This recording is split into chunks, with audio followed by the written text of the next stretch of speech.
Queremos saudar a todos nessa noite com a paz do Senhor Jesus. Queremos recebê-los com alegria para esse culto que nós estamos prestando ao nosso Deus. O nosso pastor Cláudio, ele está em compromisso de pregação, por isso não está conosco essa noite, mas nós os recebemos com muita alegria também. Queremos convidá-los a abrir a palavra de Deus em Romanos capítulo 12, e nós vamos fazer a leitura do verso 9 até o verso 21, dando sequência à nossa série de estudos nessa carta do apóstolo Paulo.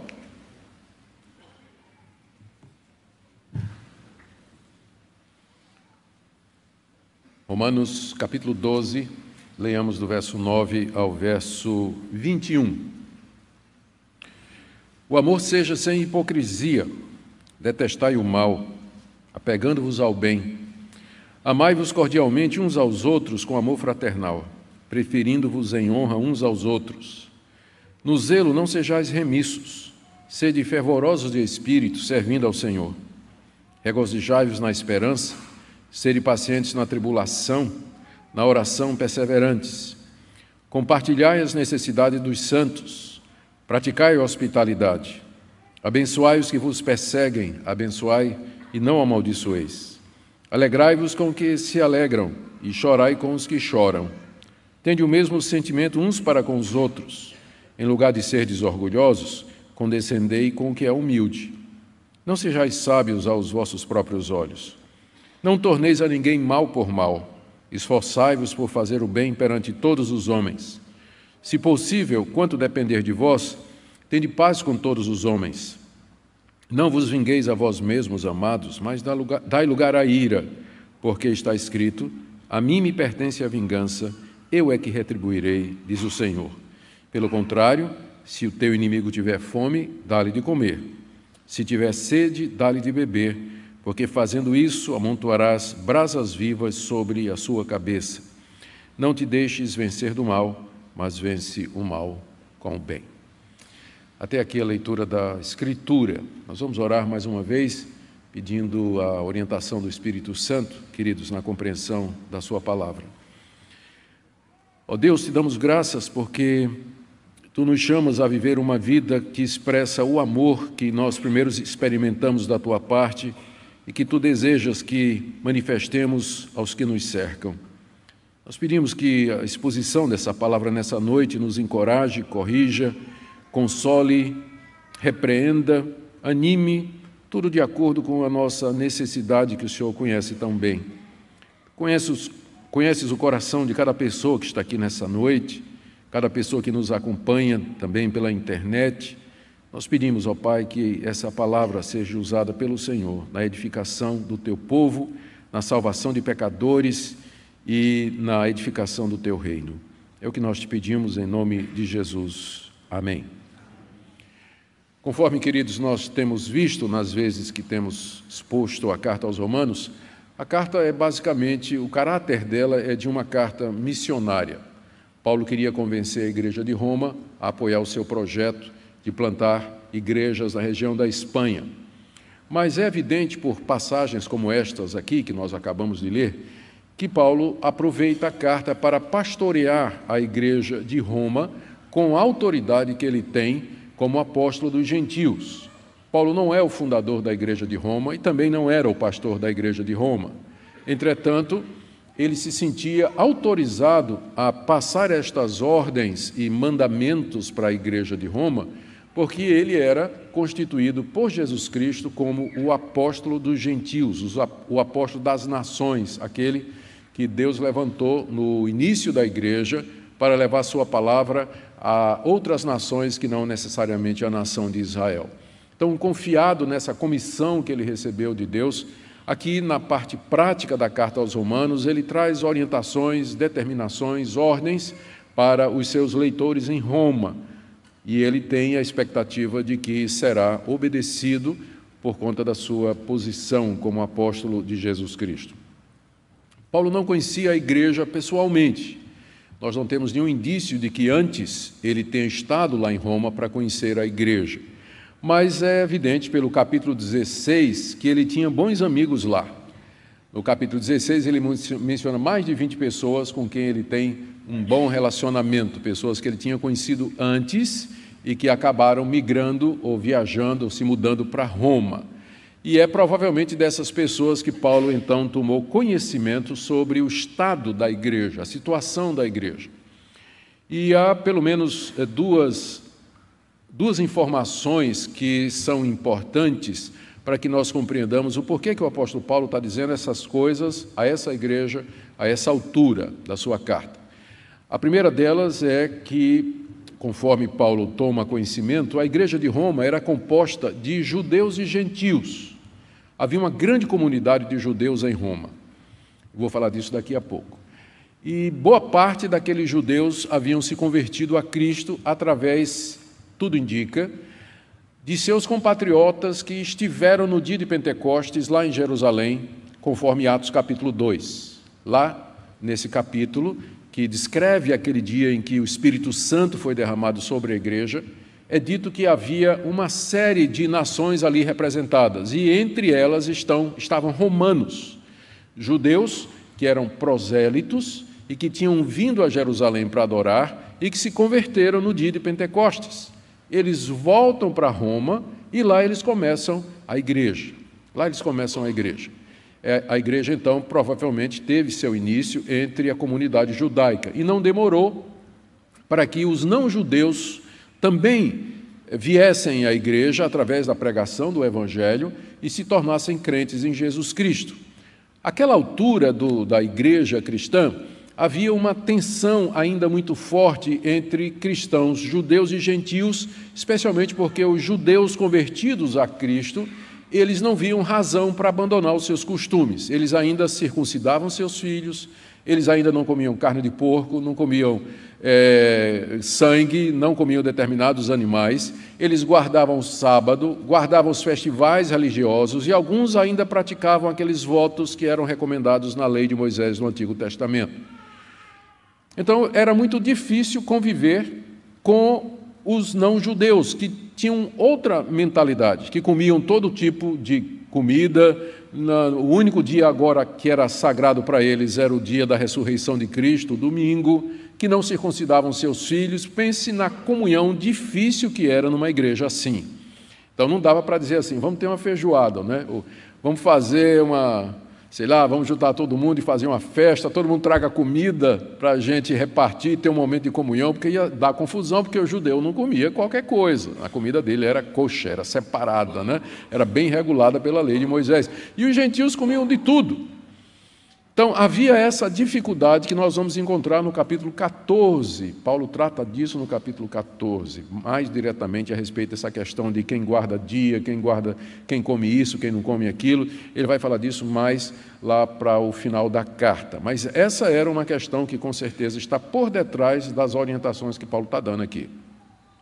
Uma outra coisa que é importante termos em mente era que a comunidade em Roma, esses cristãos, eles eram hostilizados pelos que estavam ao seu redor, tanto pelos judeus não convertidos, como pelos próprios romanos. Ainda não era a perseguição oficial, que só começa no ano 65. Essa carta foi escrita mais ou menos uns 8 ou 9 anos antes de Nero começar a perseguição oficial contra os cristãos. Mas havia hostilidade da parte dos judeus e da parte dos pagãos contra os cristãos. Havia maledicências, havia críticas, havia acusações, às vezes perseguição física, assédio da polícia, algumas prisões, denúncia às autoridades. A situação era tão grave que Suetônio, que é um escritor romano, por volta aí do final do século II, ele escreveu uma obra chamada A Vida dos 12 Césares. Ele diz que no ano 41, o imperador Cláudio ficou tão aborrecido com os distúrbios que os judeus estavam causando em Roma, que ele passou um decreto expulsando todos os judeus de Roma. E ele disse assim, que ele fez isso porque os judeus estavam agitados ou revoltados por causa de um tal de Cresto. Ora, Suetônio era romano. Será que Cresto não era Cristo? E o que é que aconteceu em Roma foi que a igreja começou a crescer e os judeus ficaram violentos contra a comunidade cristã, começaram a revolta, a confusão. É só ler o livro de Atos para ver que eles faziam isso o tempo todo, né? Que Paulo passava, era assim, eles agitavam a cidade, as multidões contra os cristãos. Quem sabe eles fizeram isso em Roma, os judeus fizeram contra os próprios cristãos, e aí expulsaram todos os judeus. E com os judeus expulsaram os cristãos também, não é? Um casal que fugiu dessa perseguição foi Áquila e Priscila, que Paulo encontra numa de suas viagens e se tornam amigos, eram fazedores de tendas. A história está no livro de Atos. O livro de Atos registra esse edito, ou édito do imperador Cláudio expulsando os judeus. Então, Paulo sabe que a igreja lá está passando por esses dois problemas, uma tensão interna, causada pelos diferentes grupos que compunham a igreja e também pela pressão da hostilidade vinda dos judeus, da comunidade judaica e também da comunidade pagã.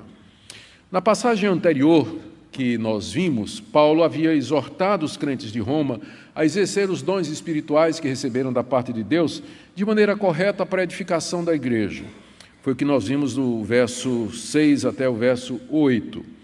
E nós lembramos que essas orientações de Paulo, até o versículo 8, elas estão enraizadas naquilo que Paulo chama, no verso 1, as misericórdias de Deus. Eu rogo a vocês, irmãos, pelas misericórdias de Deus, e aí ele diz, que vocês se ofereçam a Deus em sacrifício vivo, que vocês não se conformem com esse mundo, mas que vocês renovem a sua mente, que vocês não pensem de vocês além do que convém, mas pensem com humildade, de acordo com os dons que vocês receberam, e exerçam esses dons com sabedoria e da forma correta para a edificação da igreja. Tudo isso nós vimos até agora e que está baseado naquele princípio que Paulo diz no início do capítulo 12, pelas misericórdias de Deus, com base nos atos misericordiosos de Deus, em resposta à misericórdia dele com vocês, façam isso, e agora nós chegamos nessa série de breves mandamentos, parece que ele está tirando de metralhadora, né? São vários versículos curtos, né, com ordens bem compactas, diretas, que ele oferece à igreja de Roma. O ponto de todos esses breves mandamentos é o encorajamento a que eles vivam em amor. Esse é o ponto central. É o ponto central da passagem. E ela pode ser dividida de maneira flexível, porque não dá para dividir de maneira estanque, né? Paulo provavelmente não estava na mente dele essa divisão que eu vou fazer, ela é só didática, né, para nos ajudar. Mas nós vamos dividir a passagem em duas partes. A primeira, Paulo fala a respeito da necessidade de nós amarmos os nossos irmãos e a Deus. Isso vai do verso 9 até o verso 16. Tem um versículo no meio que não se encaixa, quando chegar lá eu vou dizer. E na segunda parte, do verso 17 a 21, ele fala do amor que nós temos que ter para com aqueles que nos perseguem e para com os inimigos. Na primeira parte, quando ele fala de nós termos de amar a Deus e aos irmãos, tem a ver com aquela tensão interna que a igreja estava passando. E a segunda parte, quando ele fala do amor que nós temos de ter com os nossos inimigos, tem a ver com as perseguições que eles estavam sofrendo. Então vamos ver estas partes na expectativa de que nosso Deus abençoe o estudo da sua palavra em nosso coração. No final, nós vamos fazer uma aplicação para os dias de hoje. Então, em primeiro lugar, a exortação para que nós amemos os irmãos em Cristo e amemos a Deus, do verso 9 até o verso 16. No verso 9, Paulo diz assim, o amor seja sem hipocrisia. Aqui o amor encabeça a lista. E se você consultar os comentários, os estudiosos todos vão dizer a você que é a chave para entender o resto dos mandamentos. Tudo o que vem em seguida é uma expressão desse amor que Paulo diz que tem que ser sem hipocrisia. A palavra hipocrisia é uma palavra interessante. É a palavra grega que significa literalmente estar atrás de alguma coisa. O hipócrita era o ator de teatro. Vocês já viram aquelas figuras de teatro antigo ou clássico em que o ator tem uma máscara, né? Ou rindo ou chorando, e que ele coloca na cara e fala atrás da máscara. Então, de repente, ele tem que fazer uma fala em que tem um choro, ele pega uma máscara onde a figura está chorando, mesmo que ele esteja rindo por detrás da máscara, não é? O que vai parecer ao público é que ele está chorando, e ele declama né? Não importa os sentimentos dele, mas ele parece que está chorando. Então, o nome dos atores na época de Paulo, no mundo greco-romano, eram hipócrites, que significa aquele que se esconde atrás de alguma coisa, de onde vem a palavra hipócrita. Hipócrita é alguém que parece ser alguma coisa, mas que na verdade ele não é. É alguém que aparenta ser alguma coisa, que na realidade ele não é.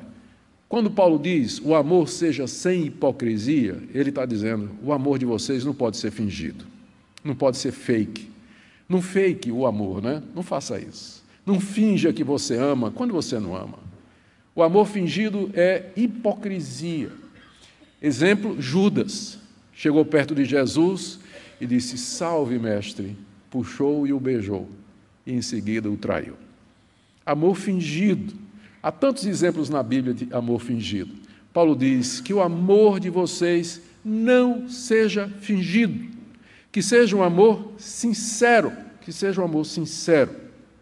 Outra coisa que você percebe a respeito desse amor que controla toda essa sessão é que, além de ele ser autêntico e genuíno, ele não é apenas uma emoção, porque o resto da lista de Paulo é composta de atitudes. Se você ama, você vai fazer isso.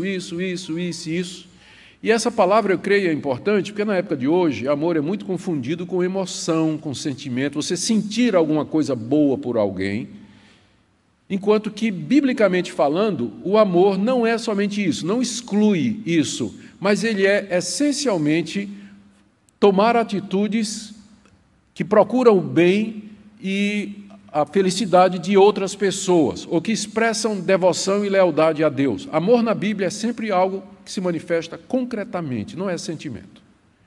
O amor cristão é isso. Então, é bom a gente deixar isso claro. Quando nós estamos falando aqui de amor, não estou falando daquele sentimento, aquela elevação espiritual, emocional que às vezes sentimos por determinadas pessoas, não é? Aquilo é uma simpatia, é uma compatibilidade de gênios, é uma eleição de virtudes compatíveis e tudo, mas o amor bíblico, ele não se mede pelo receptor, porque ele se dirige quer para os inimigos, quer para os amigos, quer para pessoas que você gosta, quer para pessoas que você não gosta. Nós somos orientados a amar a todos, portanto, isso não tem nada a ver com sentimento, é com atitude, e ela não pode ser fingida, ela não pode ser falsificada, tem que ser autêntica. Em seguida, Paulo começa a desenvolver esse amor sem hipocrisia, primeiro em relação aos irmãos. Como eu disse, eu não vou seguir exatamente a sequência do texto, porque há uma outra passagem aqui que a gente vai encaixar na categoria seguinte. Então, no verso 10, ele diz, no verso 9, ele diz, o amor seja sem hipocrisia. E no verso 10, ele diz, continuando, amai-vos cordialmente uns aos outros, com amor fraternal. Amor fraternal é amor entre irmãos. É amor que é praticado entre aqueles que professam a mesma fé em Jesus Cristo e que são irmãos. E cordialmente é uma palavra que, na sua raiz, no seu sentido mais antigo, pode significar a atitude de quem ama alguém como um irmão de sangue. Então, é como se ele dissesse, vocês, como irmãos em Cristo, devem se amar como se vocês fossem uma família, como se fossem todos membros de uma família. Esse é o sentido de amai-vos cordialmente uns aos outros com amor fraternal. E, em seguida, algumas expressões práticas desse amor fraterno que tem que ser experimentado de maneira cordial, né? O latim cordis, coração. Então, ele fala, primeiro, prefiram-se em honra uns aos outros, final do verso 10. Prefiram-se em honra uns aos outros. O que é que isso significa? Significa que você deve procurar primeiro a honra dos seus irmãos. Você deve querer que os outros sejam honrados e não você. Como aquela parábola em que Jesus Cristo contou, quando alguém convidar você para um banquete, não vá lá sentar no primeiro lugar. Não busque a sua honra, mas sente lá no último e espere que alguém lhe convide lá para frente. Dá preferência aos outros, que os outros sejam honrados e que você seja o último, que eles tenham a primazia, que você respeite os outros e que procure honrá-los mais do que você quer que os outros honrem você. É isso que significa preferirem honra uns aos outros. É isso que é o amor. Você está vendo que é a atitude, né? Você dá o primeiro lugar para as outras pessoas, em vez de buscar o primeiro lugar. Em seguida ele diz, no verso 13, eu vou pular alguns versículos aí, ele diz no verso 13, compartilhai as necessidades dos santos. Ainda é o amor que nós temos que demonstrar uns para com os outros. Os santos aqui são os irmãos em Cristo Jesus. A palavra santos é muito usada no Novo Testamento para se referir aos cristãos, não no sentido de que eles não têm pecado, mas no sentido de que eles foram separados do mundo para Deus. É isso que a palavra santo significa na sua raiz, separado. Os santos são todos os cristãos, mas esses santos, mesmo que eles foram separados do mundo para Deus, eles passam necessidade aqui nesse mundo. Embora haja uma teologia que diga que se você é de Deus, você não deveria passar necessidade aqui nesse mundo, você não deveria sofrer privação, não ficar doente ou qualquer outra coisa, você vê aqui Paulo dizendo que santos passam necessidade e que elas são socorridas pelos outros. Compartilhai, como diz aqui ele, as necessidades dos santos. E naquela época havia muitos pobres, como eu já disse, a igreja apostólica era na sua maior parte composta de viúvas, órfãos, soldados, diaristas, jornaleiros, pessoas que trabalhavam pelo salário de um dia, pequenos comerciantes, agricultores pequenos, gente sofrida, gente que passava por necessidade e às vezes eram privados das coisas básicas da vida. Você ia encontrar muitas pessoas assim dentro das igrejas cristãs do primeiro século. Então, o amor sem hipocrisia, Tiago fala dele, é aquele amor que em vez de chegar assim, meu irmão, você está passando fome, que Deus alimente o seu coração, que Deus alimente sua vida, que o pão do céu satisfaça a sua fome, e vá em paz, e você não mete a mão no bolso para tirar 10 contos para comprar um pão para a pessoa. Isso é amor hipócrita, se você tem o dinheiro, inclusive, né? É amor fingido. O amor verdadeiro é compartilhar as necessidades dos santos. Se você sabe que tem alguém que está passando necessidade, passando frio, passando fome, qualquer outro tipo de necessidade, e se você tem condições, amar é você ir lá, não de palavras, mas de obra e de verdade, e ajudar aquela pessoa. Era isso que os primeiros cristãos faziam. Interessante que os inimigos dos cristãos podiam falar tudo deles no primeiro século. Mas eles tinham que admitir algumas coisas, como, por exemplo, um outro escritor romano, pagão, eu não sei se era Celso, né? Celso foi um grande inimigo dos cristãos, escreveu coisas terríveis contra os cristãos, mas a uma certa altura, eu não tenho certeza se foi ele, numa passagem ele diz assim, esses ateus galileus, eles alimentam não somente os seus órfãos, mas também os nossos. Ele admitia isso, que os cristãos cuidavam não somente dos pobres da sua comunidade, mas também dos filhos dos pagãos, dos próprios inimigos. Os próprios perseguidores do cristianismo admitiam isso. O amor seja sem hipocrisia, compartilhai as necessidades dos santos. Ainda no verso 13, Paulo diz, praticai a hospitalidade. A hospitalidade era muito necessária naquela época.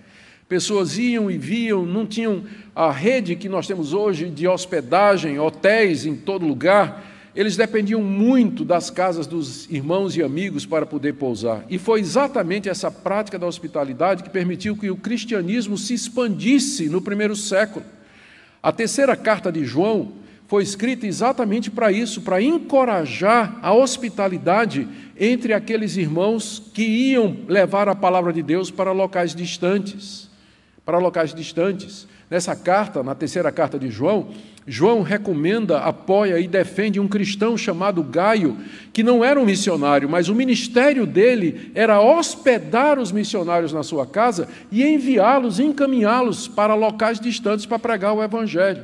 A prática da hospitalidade foi o meio que Deus usou no primeiro século para que o trabalho missionário avançasse. Ela atendia não somente à necessidade dos santos, os pobres, que às vezes tinham dificuldade, mas também o avanço do evangelho naquelas regiões. No verso 15, Paulo diz, alegrai-vos com os que se alegram. Isso é que é amor verdadeiro. Você se alegrar com os que se alegram. apesar de todo o sofrimento que aqueles cristãos passavam, havia momentos de alegria entre eles, né? E não somente nas coisas espirituais. Casava um filho, casava uma filha, ou então ganhava uma herança, ou tinha alguma prosperidade, ficava curado de alguma doença. Então havia motivos de alegria entre os cristãos do primeiro século, nem tudo era dor e sofrimento. Paulo diz que nós devemos nos alegrar com aqueles que se alegram. Essa é uma prova verdadeira de amor. Mas, infelizmente, o que é que acontece? Fulano arruma um namorado, né? E a amiga, por que ela, Senhor, e não eu? Cadê o meu namorado? Né?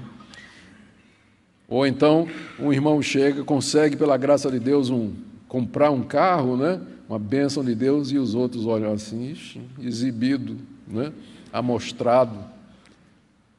Alegrai-vos com os que se alegram, para não ser como o irmão mais velho do filho pródigo. Quando o filho pródigo voltou, o pai se alegrou, mandou dar uma festa, e o filho ficou do lado de fora, o irmão mais velho ficou do lado de fora emburrado. Eu não vou participar dessa festa. Esse menino, esse meu irmão mais novo, desperdiçou os bens do meu pai, vivendo de maneira dissoluta, e agora ele volta, meu pai dá uma festa, mata o bezerro cevado, toda essa alegria. Eu não quero saber disso, está tudo errado. Fechou a cara, emburrou-se e não participou da alegria do pai e do irmão mais moço. Alegrai-vos com os que se alegram, isso é prova de amor. Se alegrar com a vitória dos outros, o sucesso dos outros, o progresso dos outros, a felicidade dos outros. Isso prova que o nosso coração não tem inveja, não é?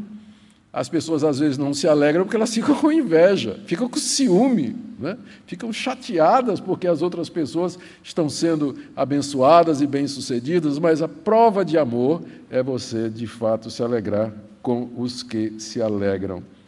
Da mesma forma, tem que chorar com os que choram. Verso 15, como eu disse, se havia motivos para alegria entre os cristãos no primeiro século, havia também muitos motivos para choro, dor e tristeza naqueles tempos de hostilidade, de perseguição. Havia as dores normais inerentes à raça humana, doenças, dificuldades financeiras, privações, e havia também o choro que era decorrente das perseguições, dos assédios, separação de família, prisão e tudo mais. Os irmãos deviam se sensibilizar com o choro de outros e chorar com eles. Chorai com os que choram, como Jesus, que chorou a ver o choro de Maria e de Marta pela morte de Lázaro. É a única vez que diz que Jesus chorou. E foi exatamente chorando com os que choravam. Ele chorou ao ver o choro de Marta e o choro de Maria pelo irmão que havia morrido. Diz lá que Jesus se comoveu e chorou também. E às vezes isso é a única coisa que a gente pode fazer. Tem situações que não tem o que fazer a não ser chorar junto. Não tem como remediar, está fora do nosso alcance, está fora da medicina, está fora do conhecimento humano, está fora das possibilidades de recursos que porventura existam. Mas como é bom ter alguém que chora conosco. Alguém que compartilha da nossa dor, que nos entende, que mostra sensibilidade. Uma comunidade que não chora com os que choram, ela não expressa esse amor que domina essa passagem e que é a chave da ética e da vida cristã. Amar sem fingimento é você sinceramente se comover pelo sofrimento e pela dor do outro e chorar com ele, em vez de criticar, em vez de condenar ou qualquer coisa dessa natureza. Em seguida, Paulo diz, no verso 16, tende o mesmo sentimento uns para com os outros. Isso é, sejam unânimes entre vocês, vivam em harmonia, tenham o mesmo modo de pensar. Essa era uma orientação muito necessária por causa da tensão que havia na comunidade entre judeus e gentios. Por isso que Paulo diz, tenham o mesmo sentimento, a mesma atitude, vivam em harmonia, apesar das diferenças que existem entre vocês. Os pastores sabem, e os presbíteros sabem também, que é utópico nós tentarmos ter uma igreja onde todas as pessoas pensem conformemente, pensem exatamente da mesma maneira ou acreditem exatamente da mesma forma. Existe uma unidade básica, porque é isso que nos faz irmãos e nos faz igreja. Existe uma unidade básica, mas existem, às vezes, divergências em algumas questões que são secundárias, e às vezes é exatamente a respeito delas que as igrejas se dividem e brigam. Questões que não fazem parte da essência da vida cristã, mas por alguma razão despertam as emoções e os sentimentos dos irmãos que se engalfiam em discussões, às vezes pela internet, no Twitter, nas redes sociais, quando não no boca a boca, no debate e na discussão acirrada. Então, Paulo, sabendo disso, ele diz: irmãos, vocês tenham harmonia entre vocês, tenham a mesma atitude uns para com os outros, porque é isso que vai dar testemunho ao mundo. Não tem nada que prejudique mais o nosso testemunho ao mundo do que as divisões e os rachas que existem entre os evangélicos. Isso os católicos se aproveitam o tempo todo. A Igreja Católica é uma. Quantas igrejas evangélicas existem? Milhares. Vocês brigam entre vocês. Vocês não conseguem conviver com suas diferenças, não é? Então, para não dar mais razão àqueles que criticam a nossa fé, tenhamos o mesmo sentimento. Pensemos em harmonia concordemente. Para isso é necessário humildade, é necessário reconhecer que, às vezes, as questões que você considera importantes, elas não são. É preciso ceder naquilo que não é importante e procurar vivermos em torno daquilo que nos é revelado como fundamental para o cristianismo. Em seguida, ainda no verso 16, na mesma linha, Paulo diz: em lugar de serdes orgulhosos, condescendei com o que é humilde. Aqui pode ter duas interpretações, porque a palavra humilde, ela tanto pode significar coisas humildes, como pessoas humildes. Paulo não deixou claro o que é que ele tem em mente aqui. Se for coisas humildes, o que ele está dizendo é: em vez de vocês serem altivos e orgulhosos, se acomodem a situações humildes, como, por exemplo, aceitar fazer tarefas humildes, servir numa posição obscura, onde não tem reconhecimento. Concorde, aceite posições humildes na igreja, não queira ter o primeiro lugar. Então, essa interpretação é possível. Mas humildes aqui pode significar pessoas de condição humilde. E, nesse sentido, o que Paulo está dizendo é: em vez de vocês serem altivos, se comuniquem e sejam solidários com pessoas humildes. Sejam sensíveis para com elas, falem com elas, mostrem que vocês têm interesse pelas pessoas, não pelo status financeiro, pelo que aquelas pessoas podem dar em troca para você. Em vez de viver em arrogância, em altivez, fala com todo mundo, conversa com todo mundo, com as pessoas humildes da igreja, mostra que você as ama, independentemente daquilo que elas têm ou deixam de ter.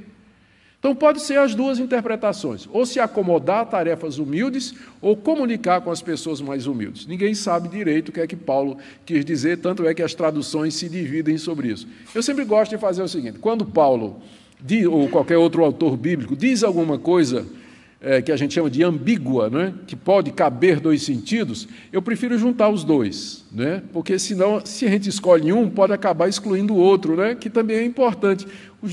As duas interpretações são boas e cabem bem no contexto. Então, provavelmente, Paulo, ao dizer isso, condescendei, né, se acomodem àquilo que é humilde, ele tinha em mente não somente as situações, mas situações que envolviam relacionamento com pessoas humildes em relação àquelas que tinham mais porte ou mais condição financeira ou uma posição mais alta na sociedade. E como isso é importante para a igreja? É isso que faz a igreja ser o que é.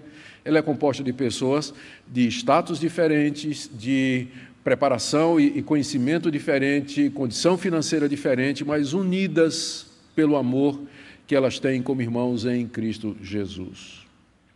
Ou seja, terminando o verso 16, não sejam sábios aos seus próprios olhos. Não pensem que vocês são alguma coisa, é isso que ele está dizendo aqui. Não pensem que vocês são melhores do que as outras pessoas e que todos deveriam dar a você o primeiro lugar, que você deveria estar na frente, que você deveria ser honrado, deveria ser reconhecido. Tem muita gente que sai da igreja por isso. Trabalhei minha vida toda na igreja, me esforcei tanto, nunca o pastor chamou meu nome lá na frente. Nunca foi, saiu nem no boletim. Né?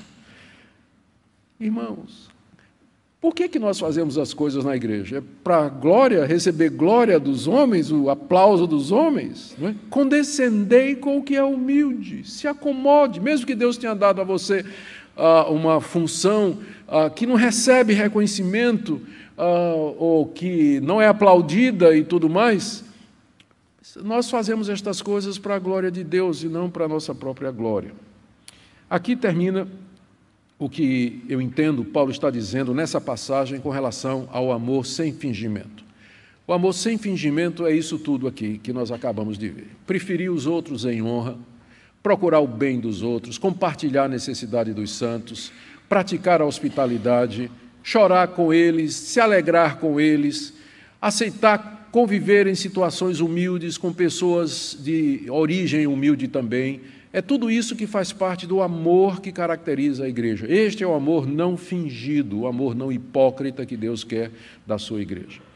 Mas há algumas passagens aqui também, em segundo lugar, que mencionam o nosso amor para com Deus. E eu vou citar aqui algumas delas. Voltando lá no verso 9, Paulo disse assim, depois dele dizer, o amor seja sem hipocrisia, ele diz no final do verso 9, detestai o mal, apegando-vos ao bem. A cultura grego-romana era muito tolerante para com o mal, para com o pecado. Os deuses pagãos, eles eram moralmente falhos. Os deuses do Olimpo, Zeus, Netuno, Plutão, todos estes deuses que a gente conhece aí dos filmes de Hollywood e tudo mais, romantizados e tudo, eles tinham atitudes e sentimentos humanos. De vez em quando um deles fugia lá do Olimpo, se transformava num homem e ia deitar com as esposas de outras pessoas lá, não é? Cometiam adultério, praticavam crimes, eram vingativos, ciumentos, estavam envolvidos em guerras, eram os deuses pagãos. Tais os deuses, tais os adoradores. A moral pagã do primeiro século era uma moral muito frouxa, que suportava e tolerava desde a prática da pedofilia até a traição e o adultério e o uso descarado de concubinas por um dono de casa, que tinha a matriz e diversas filiais e era do conhecimento de todo mundo. Quando os cristãos chegam com sua ética, esse tipo de coisa aqui, eles estão indo contrário ao pensamento da sua época, completamente. Por isso que eles eram perseguidos, né? E os pagãos achavam que era um povo muito estranho, né? Porque eles não viviam como os pagãos viviam, porque o Deus dos cristãos era um Deus santo, era um Deus reto, justo, verdadeiro, e que aborrecia o mal, que amava o bem, e que exigia dos seus seguidores que fossem santos como ele é santo. Então, Paulo começa aqui essa lista, depois de dizer que o amor seja sem hipocrisia, ele já diz assim, deteste o mal. O cristão tem que detestar o mal. Essa palavra detestar, ela pode ser traduzida como odiar o mal, ter ódio do mal. O mal aqui é tudo aquilo que é contrário à santidade de Deus, é contrário contra a lei de Deus, o caráter de Deus. Nós temos que demonstrar isso no meio de uma sociedade que já tolera tudo. O cristão precisa se posicionar com relação ao mal. Eu detesto o mal. Isso pode exigir de nós situações meio que radicais no ambiente de trabalho, na universidade, na escola, na sua família. A gente não pode concordar com o mal e, às vezes, ficar calado, se quem cala consente, né? Às vezes, o silêncio pode ser cumplicidade ou interpretado como cumplicidade. O cristão ele tem que aborrecer o mal. Aborrecer não somente você intimamente rejeitar o mal, mas você expressar isso. Isso aqui está errado, eu não concordo com isso. Isso aqui está errado por isso, por isso. E a gente pode fazer isso com amor. A gente pode fazer isso com amor, com educação. Né? Não precisa entrar batendo, né? Forte, né? Mas você, com educação, classe e elegância, né? Humildade e amor, você pode dizer, isso aqui está errado e eu não concordo com isso, por isso, por isso, por isso, por isso. Né? Sem necessariamente perder as estribeiras. Ao contrário concomitantemente a detestar o mal, você tem, no verso 9, Paulo dizendo, apegai-vos ao bem. Apegar-se ao bem. Essa palavra apegar, ela é citada pelo próprio apóstolo Paulo em 1 Coríntios 6, quando ele diz assim, que o homem que se une a uma mulher, significa colar-se, unir-se intimamente.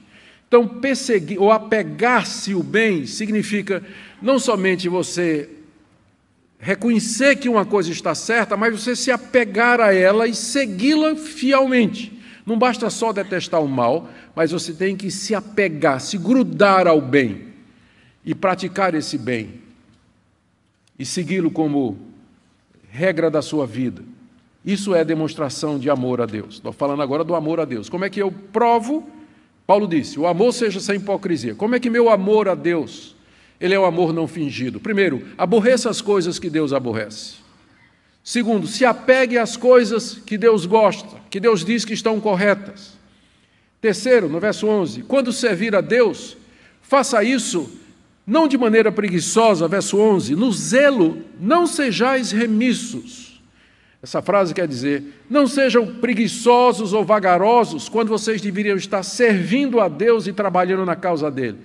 Como aquele cidadão que recebeu do seu senhor que partiu de viagem um talento. Lembra da história, a parábola dos talentos? O senhor viajou, deu 10 a um, 5 a outro e 1 a outro.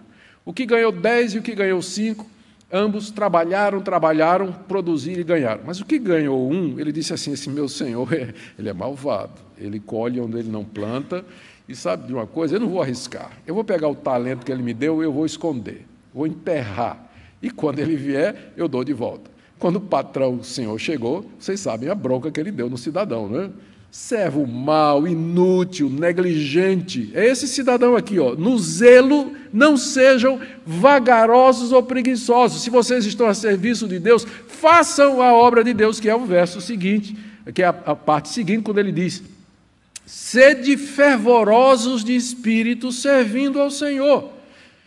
Fervoroso, né, vem de ferver, é uma palavra grega que significa entrar em ebulição. Então, tem um espírito em ebulição, inflamado pelo Espírito Santo de Deus, para fazer as coisas de Deus. Ou seja, faça as coisas de Deus com entusiasmo. Se você ama a Deus, então faça as coisas dele com entusiasmo, com dedicação, como quem está com o coração em chamas, ardendo de amor a Deus e querendo se consumir no serviço dele. O serviço a Deus não pode ser feito de outra maneira.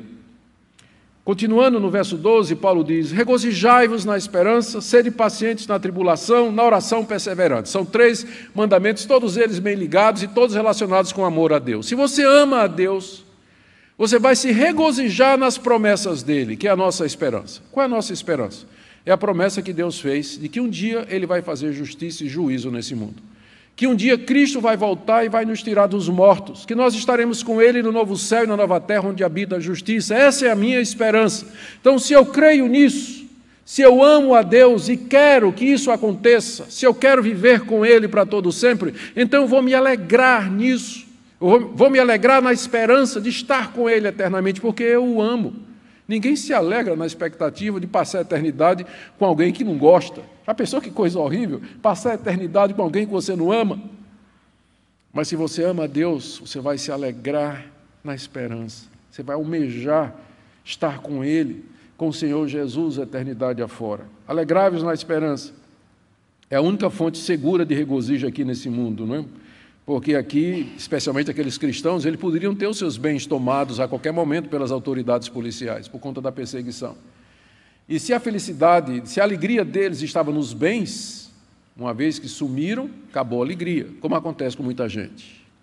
Mas se a nossa alegria está na esperança, esperança aqui na certeza das promessas de Deus, é chamada de esperança, porque é uma expectativa de que Deus vai cumprir as suas promessas, expectativa positiva. Se a nossa alegria está nessas coisas, isso ninguém pode tirar de nós. Eles podem tirar os nossos bens, nossa liberdade, eles podem nos roubar dos nossos direitos, eles podem nos jogar à prisão, podem nos torturar, mas uma coisa eles não podem tirar, é a alegria que nós temos na esperança que Deus nos dá através de suas promessas. Então, regozijai-vos na esperança.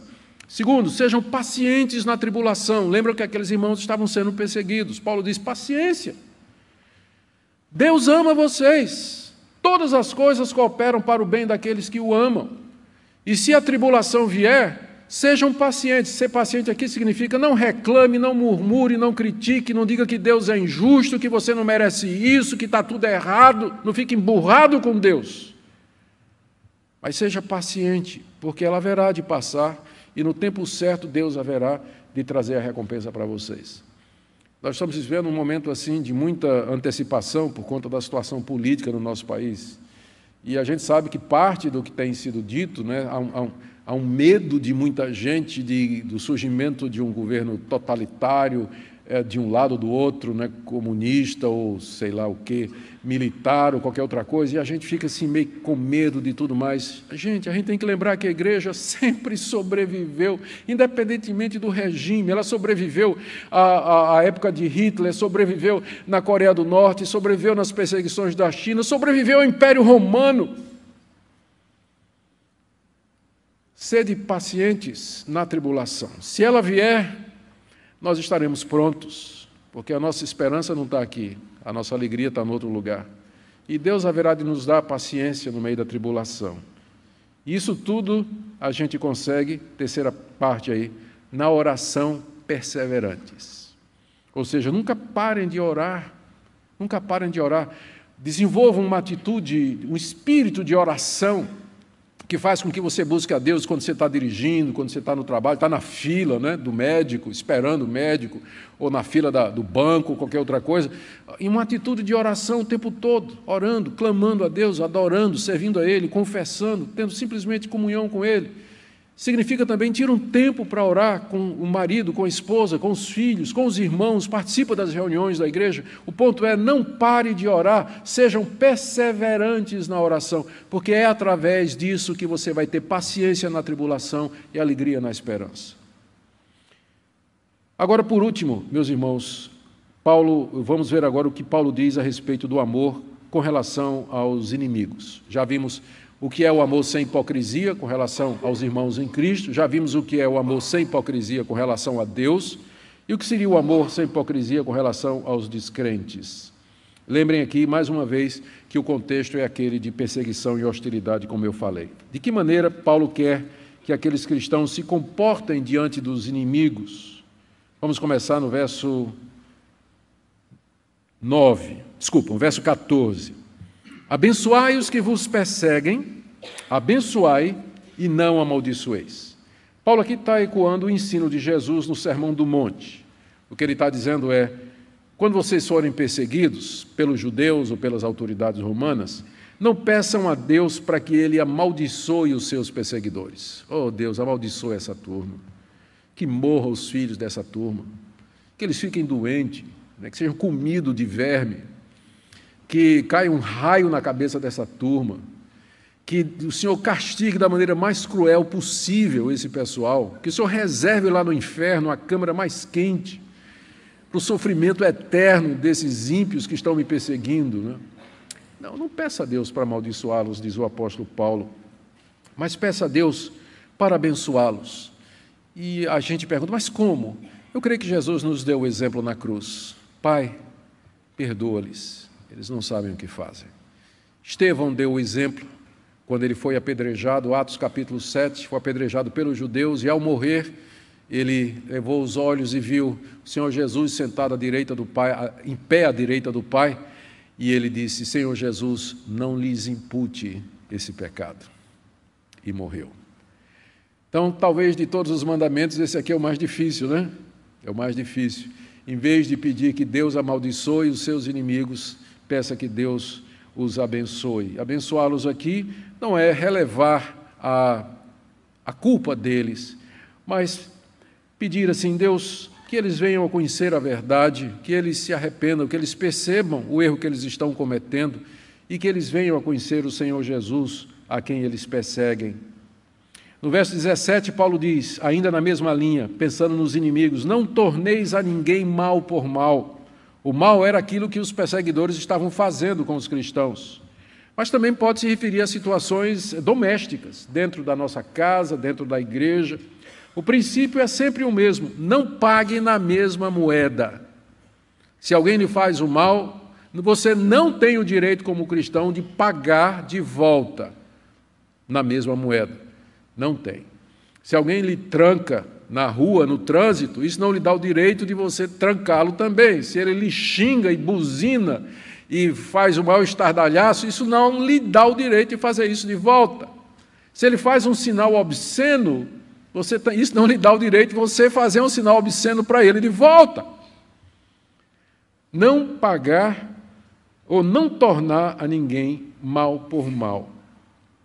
Na mesma toada, verso 17, se esforcem por fazer o bem perante todos os homens. O bem aqui já foi mencionado, né, no verso 9. Bem é tudo aquilo que está de acordo com a vontade de Deus. A gente tem que perseguir o bem. No caso aqui, esforçar-se por fazer o bem perante todos os homens, seria você se esforçar para viver de maneira justa, santa, correta e submissa, intencionalmente, de maneira que todos possam ver que você é um cidadão de bem. É como se Paulo dissesse assim: a maneira que vocês têm de diminuir a perseguição é vocês viverem de tal maneira que os seus acusadores percebam que eles estão perseguindo um povo inocente. Se esforcem para fazer o bem diante de todos, que eles vejam o andar sóbrio, santo, justo de vocês, sejam bons cidadãos, paguem os seus impostos, respeitem as autoridades, sejam honestos nos seus negócios, tratem as pessoas cordialmente. O verso seguinte avança isso, se possível, verso 18, quanto depender de vós, tende paz com todos os homens. Ou seja, envie e aproveite todas as ocasiões para ter paz com essas pessoas que querem guerra com vocês. Nem sempre é possível, por isso que Paulo diz, o quanto estiver em vós, ou seja, o quanto depender de vocês, porque às vezes não depende, você faz o bem, você faz o que é certo, você é justo e honesto, e ainda assim é xingado, é perseguido, é criticado, é preso, é torturado, mas o quanto estiver em você, o quanto for possível, ande a segunda milha com aqueles que perseguem, que insultam, que hostilizam, que são contrários e que trazem dor de cabeça e problema para você, anda a segunda milha com eles. O quanto depender de vós, tende paz com todos os homens. É claro que o limite é comprometer a palavra de Deus. Se for para comprometer a palavra de Deus, ou transgredir a palavra de Deus, aí é o meu limite. Mas enquanto eu não for obrigado a quebrar a palavra de Deus, eu posso ceder, ser flexível, amoroso, paciente e procurar paz com todos os homens. Aí na mesma linha, continuando, verso 19, não vos vingueis a vós mesmos, amados, mas dai lugar à ira, porque está escrito, a mim me pertence a vingança, eu é que retribuirei, diz o Senhor. Aqui Paulo está citando Deuteronômio 32, 35, quando Deus disse à nação de Israel, eu sou o Deus que retribui, eu sou o Deus da vingança. Ou seja, o que Paulo está dizendo aqui é, irmãos, não se vinguem vocês mesmos, mas deem lugar à ira, está subtendido aqui que é a ira de Deus, não é a nossa ira, mas a ira de Deus. Significa o seguinte, se você se vinga, Deus vai dizer, bom, então, eu ia me vingar dele. Eu ia me vingar dos inimigos da igreja. Eu tinha preparado um castigo, né, na eternidade, ou mesmo nesse mundo, para os inimigos. Mas você tomou a frente e você já se vingou. Então eu não vou fazer mais nada. Deus dizendo para o crente. Porque o argumento de Paulo é esse. Não se vingue, mas deixe que Deus faça isso. Dê lugar à ira de Deus e não à sua. Não fique irado e tome providências para se vingar desses inimigos, mas deixe que Deus vai fazer isso, porque está escrito, a vingança é minha, e não é sua, a vingança não é sua, a vingança é de Deus, Deus está vendo, e no tempo dele, do modo dele, no lugar dele, ele vai fazer o que é justo e o que é correto. A mim me pertence a vingança, diz o Senhor.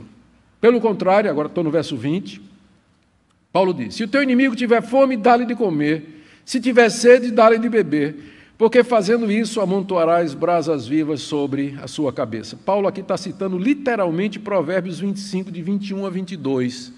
Lá no livro de Provérbios está dito isso exatamente. Se o teu inimigo tiver fome, dá-lhe de comer, se tiver sede, dá-lhe de beber, porque fazendo isso amontoarás brasas vivas sobre a tua cabeça. O que é que Paulo está dizendo? Em vez de você se vingar, se você encontrar o seu inimigo passando fome, não diga assim,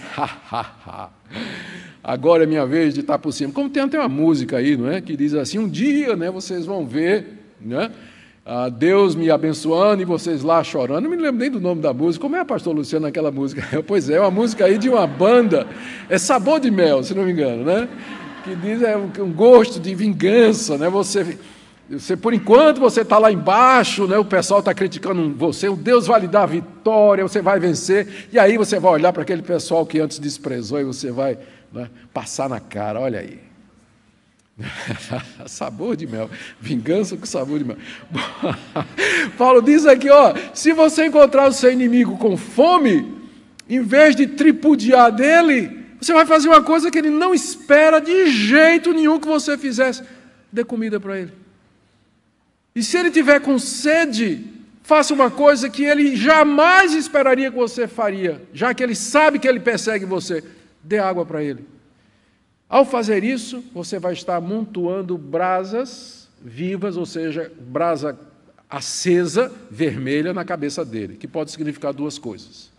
Primeiro, acumulando o juízo de Deus sobre a cabeça dele, porque brasa e fogo, geralmente no Antigo Testamento e no Novo, tem a conotação de juízo, ou, eu acredito que mais propriamente, vai provocar uma consciência pesada, a consciência dele vai queimar. Ele está dizendo, é essa pessoa que eu estou perseguindo, ele acaba de me dar um copo d'água. E a consciência dele vai queimar como se tivesse brasas em cima. É assim que a gente vence o mal. É assim que a gente vence a inimizade. Foi assim que os primeiros cristãos enfrentaram a hostilidade daquelas pessoas, seguindo as orientações do Senhor Jesus Cristo. Provoca remorso, consciência culpada, que pode levar ao arrependimento daqueles que nos perseguem e nos criticam. Estou terminando, gente.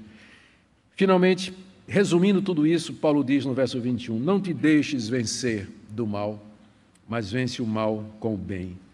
O bem é o instrumento mais poderoso que os cristãos têm para enfrentar a perseguição, a mentira e as acusações aqui nesse mundo.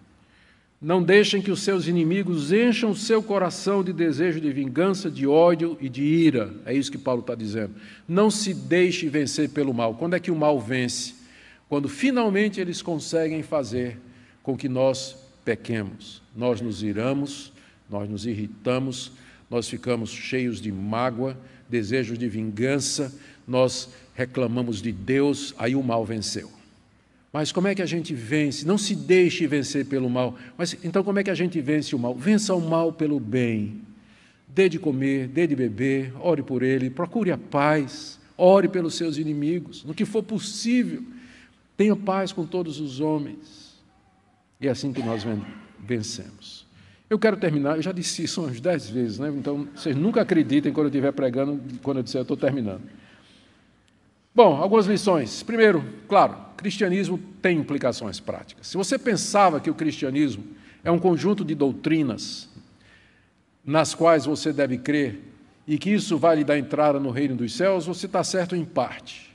Porque essa crença, ela deveria, biblicamente falando, levar você a uma mudança de vida, a você viver dessa maneira.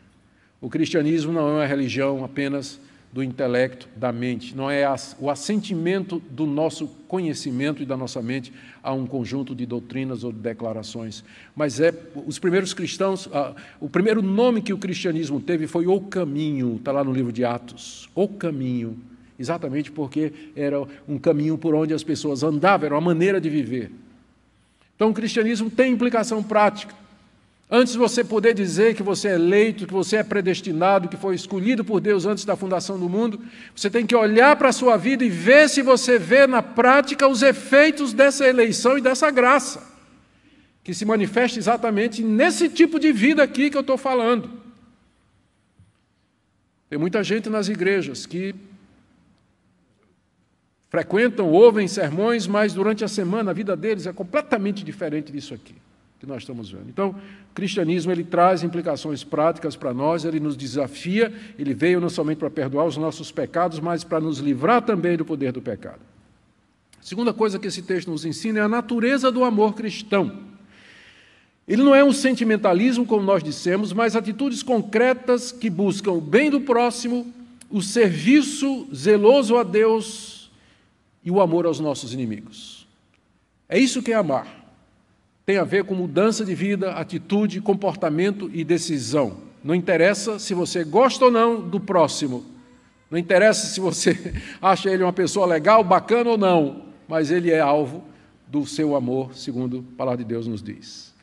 Terceiro ponto que eu acho relevante, considerando as eleições que se aproximam aí, o momento político, embora nos seja permitido exercer os nossos direitos e nos defendermos, quando se tratar de perseguição por Cristo, nós devemos adotar o caminho da não retaliação. Biblicamente falando, nós podemos nos defender em caso de risco de vida nosso e dos nossos familiares. A Bíblia é muito clara com relação à defesa própria. E como cidadãos, nós podemos e devemos usar dos recursos lícitos para promover o bem e combater o mal. Não tem nada errado, se for lícito, for correto, o cristão participar de movimentos, de atividades com vistas à promoção do bem, do que é certo e do que é verdadeiro. Historicamente, a Igreja sempre fez isso quando o governo permitia, né? Quando havia democracia ou espaço para que esse tipo de coisa fosse feito. Mas o ponto aqui é que quando nós formos hostilizados pessoalmente, não é a causa maior de Cristo que está em jogo, mas quando nós formos hostilizados pessoalmente por conta do Evangelho, o caminho que nos é ensinado é de sofrermos humildemente, nos entregando a Deus e orando pelos nossos inimigos. É isso que a gente tem que aprender. O fato de que nós temos que orar pelos inimigos não quer dizer que eu não possa usar os meus direitos de cidadão, por exemplo, para votar nas eleições, naqueles que eu acho que representam o melhor para o nosso país, ou utilizar qualquer outro meio. Mas significa que nunca nós podemos nos vingar a nós mesmos e pagar o mal com o mal àqueles que pessoalmente desejam nos destruir. Por último, última aplicação, última lição. Nós sabemos que Deus não fará justiça plena aqui nesse mundo. Eu sei que às vezes, momento como esse, próximo da eleição, a gente fica assim, elegendo alguns dos presidenciáveis como o Messias que haverá de salvar o Brasil. Nossa esperança não está em candidato nenhum.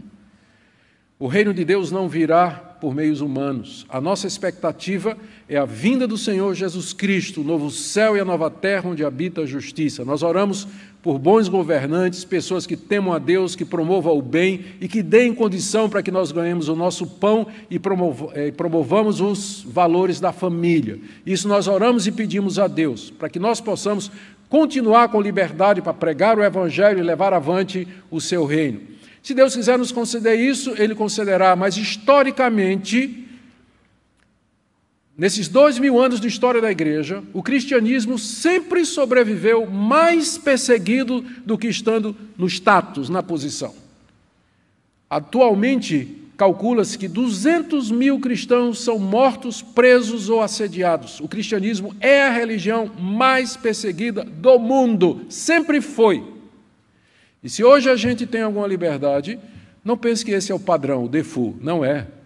Nós temos que dar graças a Deus, porque no Brasil a gente tem isso e tudo isso pode mudar. E se mudar, estaremos prontos, porque nossa esperança não está aqui. Não está aqui. Não está em governante, não está em político, não está em absolutamente nada. Nossa esperança está em Deus, nosso Deus. Por isso é tarefa da igreja orar, buscar a Deus, cumprir o seu papel como cidadã, esse papel cívico, e está disposto a viver. Eu temo pela igreja brasileira evangélica, porque a maior parte nós somos 1/3 da população brasileira. E dessa grande quantidade, a maioria é de pessoas que pertencem a igrejas que ensinam a teologia da prosperidade. A teologia da prosperidade ensina que Deus quer que você seja feliz, e que se você doar, fizer campanha, fizer isso ou aquilo, dá isso, Deus vai lhe dar em volta uma vida próspera, feliz e tranquila. Esse tipo de teologia não prepara para a perseguição. Esse tipo de teologia não prepara a igreja para o sofrimento, porque quando vier, o crente diz, mas peraí, não estou entendendo nada, não foi isso que Deus prometeu? Meu pastor me disse, eu estou sendo fiel, dei o dízimo, fiz campanha, e isso está acontecendo? Como? Esse tipo de teologia não prepara a igreja para a perseguição. A igreja brasileira não está preparada para isso. Então, meus irmãos, nos apeguemos ao que ensina a palavra de Deus. Nos preparemos, porque nossa esperança não está aqui. Que Deus conceda a cada um de vocês nessa noite a sua graça.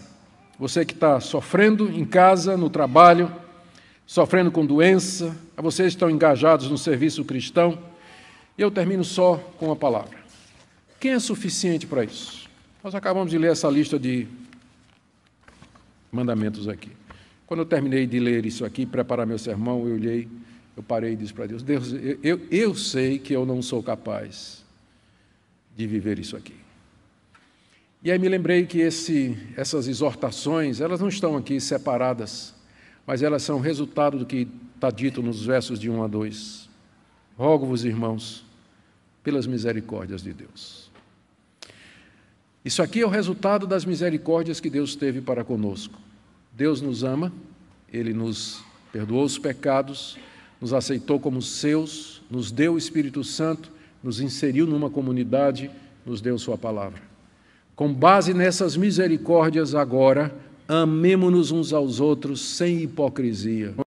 Não é uma coisa que você vai fazer com base na sua própria força ou no seu próprio esforço aos outros. A força para amar e para obedecer não vem de mim, mas vem desse amor que Deus demonstrou no Calvário, na pessoa de Jesus. Oremos. Ó Deus, quem é suficiente para essas coisas? Derrama em nossos corações o teu amor. Dá-nos um batismo desse amor. Nós não queremos, Deus, coisas extraordinárias, sinais e prodígios. A igreja não está precisando disso. A igreja precisa desse amor, que nos prepara para o sofrimento, para a tribulação, que nos ajuda a cuidar dos irmãos necessitados e que demonstra o teu amor, e que enfrenta os inimigos com o bem, com a paz. Abençoa a tua igreja no Brasil, nesses momentos difíceis e tensos. Dá-nos graça para focarmos no que é certo e que não coloquemos a nossa esperança nos homens, mas somente no Príncipe da Paz, que ressurgiu e tem todo o poder no céu e na terra. A Ele toda a glória para todo sempre. Amém.